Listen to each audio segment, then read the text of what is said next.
apa saja poin-poin penting ya yang sudah kita pelajari.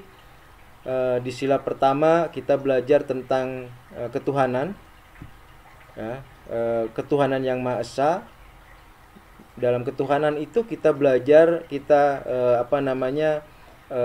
diamanatkan untuk toleran terhadap yang lain, untuk saling solidaritas, ya, solider terhadap yang lain gitu. Karena ketuhanan yang Maha Esa itu pada dasarnya merupakan payung, ya, bagi relasi yang kata Bung Karno semesra-mesranya antar bangsa Indonesia, gitu ya. Bagi relasi yang semesra-mesranya antar bangsa Indonesia. Dalam ketuhanan yang Maha Esa, setiap agama, setiap pemeluk agama bisa menjalin hubungan yang sangat baik, gitu ya. Bayangkan kalau tidak ada sila ketuhanan yang Maha Esa, maka mungkin setiap agama bisa centang perenang atau bisa berkonflik, gitu ya. Itu bahaya sekali, gitu ya. Dengan adanya payung ketuhanan yang Maha Esa, maka relasi antar pemeluk agama yang berbeda agama itu bisa jauh lebih baik, gitu ya. Apa artinya Esa di sini, gitu ya? Ada yang mengatakan Esa itu berarti hanya milik orang Islam dong karena satu, gitu ya. Itu jawaban yang justru tidak historis, gitu ya. Esa, ketuhanan yang Maha Esa itu justru pasal kompromi, prinsip kompromi. Karena sebelumnya justru sila pertama ini berbunyi ketuhanan dengan kewajiban menjalankan syariat Islam bagi pemeluk-pemeluknya. Nah, sila ini yang kemudian diprotes oleh para pemimpin non-muslim.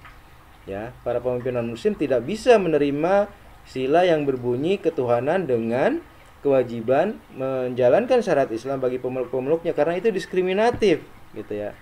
Nah, dan kemudian karena ada protes seperti itu, maka kemudian didiskusikan kembali dan hasil diskursusnya adalah didapatkan sila ketuhanan yang Maha Esa.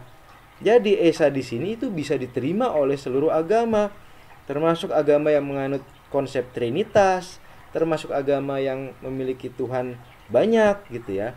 Nah, artinya apa? Ketuhanan yang Maha Esa ini bukan milik orang Islam saja, dan Esa di sini juga belum tentu bermakna bahwa Esa artinya satu, gitu ya. Karena ketuhanan yang Maha Esa itu sendiri diterima oleh berbagai agama, bahkan yang memiliki konsep trinitas atau memiliki konsep Tuhan yang banyak, gitu ya, dewa dewi dan lain sebagainya. Karena itu ketuhanan yang Maha Esa kalau lihat secara historis justru itu merupakan payung bagi seluruh agama dan bisa diterima oleh seluruh agama, gitu ya. Itu sila pertama. Kemudian kita masuk ke sila kedua. Intinya dari sila kedua, kemanusiaan yang adil dan beradab, itu adalah adanya jaminan terhadap hak asasi manusia, gitu ya. Nah, internasionalisme kita adalah internasionalisme kemanusiaan, gitu ya. Kemanusiaan, bukan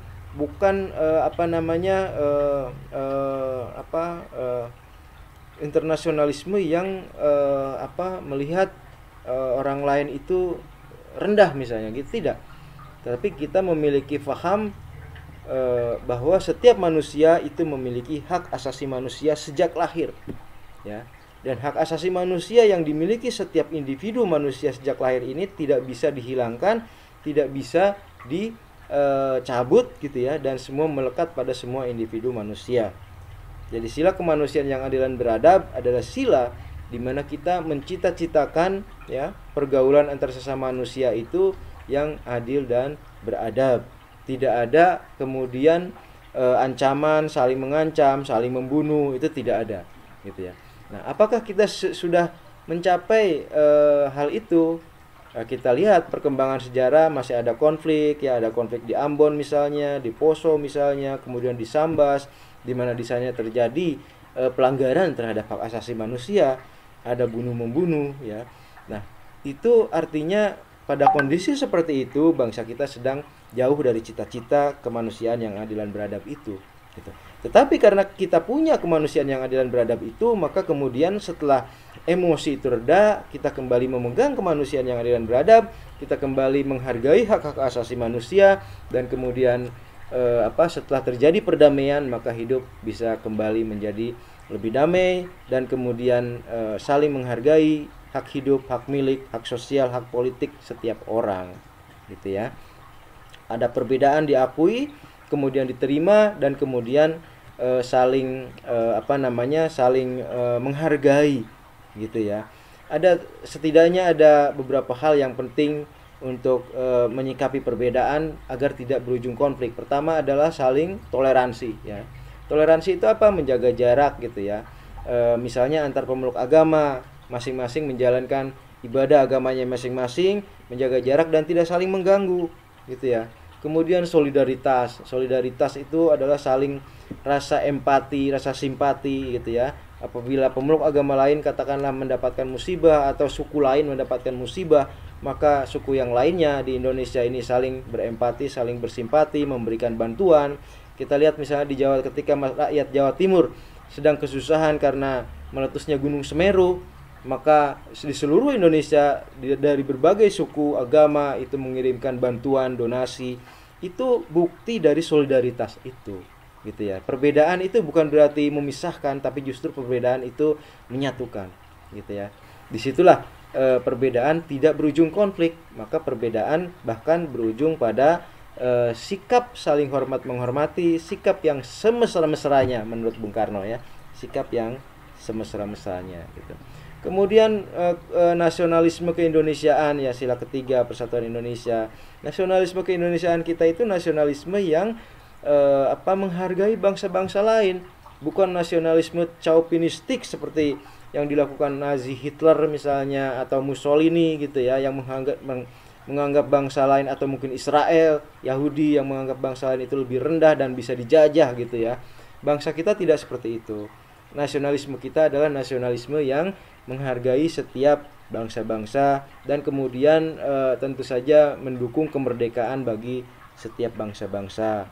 Jadi tidak ada lagi kolonialisme, imperialisme di bumi ini, dan kemudian semua bangsa itu berhak untuk merdeka, ya, baik itu bangsa besar, gitu ya, seperti Yahudi, atau bangsa lain-lainnya, ya, dan juga bagi bangsa-bangsa yang kecil dan lemah, gitu. Semuanya memiliki hak untuk merdeka. Kemudian sila keempat kerakyatan, itu adalah sila tentang demokrasi. Nah, di pertemuan terakhir ini kita belajar demokrasi seperti apa yang diinginkan Pancasila, yaitu sosiodemokrasi, gitu ya. Sosiodemokrasi itu seperti apa? Demokrasi masyarakat, demokrasi masyarakat, demokrasi di mana kebebasan individu dijunjung tinggi, kebebasan individu diakui, ya. Kemudian persamaan kesempatan diakui, tetapi juga dengan mengupayakan keadilan sosial. Itulah demokrasi ekonomi, demokrasi politik sekaligus demokrasi ekonomi. Mencari keberesan politik sekaligus mencari keberesan ekonomi, keberesan negeri sekaligus keberesan rezeki, gitu ya. Kemudian sila kelima, keadilan sosial bagi seluruh Indonesia. Inilah yang diperjuangkan, ya, inilah yang harus selalu diperjuangkan agar kemudian, kata Bung Karno, di samping jembatan emas itu, di setelah kemerdekaan itu, maka kita berjuang untuk mencapai kesejahteraan rakyat, kesejahteraan bagi seluruh rakyat. Itulah keadilan sosial bagi seluruh Indonesia, gitu ya. Nah, tantangan sekarang itu jauh lebih besar lagi di era digital, ya. Kita tahu era digital itu era di mana kontestasi semakin tinggi, ya, era di mana peperangan semakin tinggi, ya. Dan di dalam peperangan yang semakin tinggi tentu saja ada pemenang, ada yang kalah, gitu ya. Kita lihat di era digital ini yang sangat kaya, ya, munculnya perusahaan-perusahaan unicorn dan lain sebagainya. Tetapi banyak juga yang kalah bersaing di era digital ini. Itulah tantangan di era digital bagi negara bangsa, ya. Tantangan lainnya misalnya borderless, ya, batas-batas negara yang semakin lemah, gitu ya. Itu memunculkan tantangan bagi nasionalisme kita, gitu ya. Masihkah kita kuat dengan nasionalisme di era digital, di era borderless, gitu ya, di era dimana negara itu seakan tidak ada lagi? Itulah tantangannya. Nah, bagaimana kita memperbesar nasionalisme di era yang dunia yang semakin global, di era digital yang semakin borderless seperti itu, gitu ya. Ditambah lagi ada liberalisme yang sangat 100% pasar, kontestasi di pasar, seperti saya katakan tadi. Di dalam demokrasi liberal ya, liberalisme itu kebebasan individu dijunjung tinggi, persamaan kesempatan dijunjung tinggi, tetapi akhirnya memunculkan ketimpangan yang semakin besar. Kenapa? Karena kesempatan setiap orang berbeda, modal setiap orang berbeda. Nah, perbedaan itulah yang kemudian menjadikan orang yang bermodal kuat itu semakin lebih memiliki kemampuan yang besar untuk memenangkan kontestasi, sementara yang tidak bermodal tentu saja akan menjadi mudah sekali kalah dalam kontestasi di era liberalisme pasar ini, gitu ya. Nah itu, tetapi di Indonesia kita masih beruntung karena kita menganut sosiodemokrasi, bahwa kontestasi kebebasan individu itu juga dibarengi dengan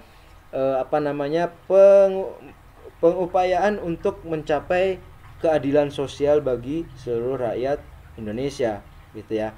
Nah, disitulah kalau sosiodemokrasi ini benar-benar dijalankan, maka Indonesia bisa jauh lebih sejahtera secara merata dibanding negara-negara lain, gitu ya.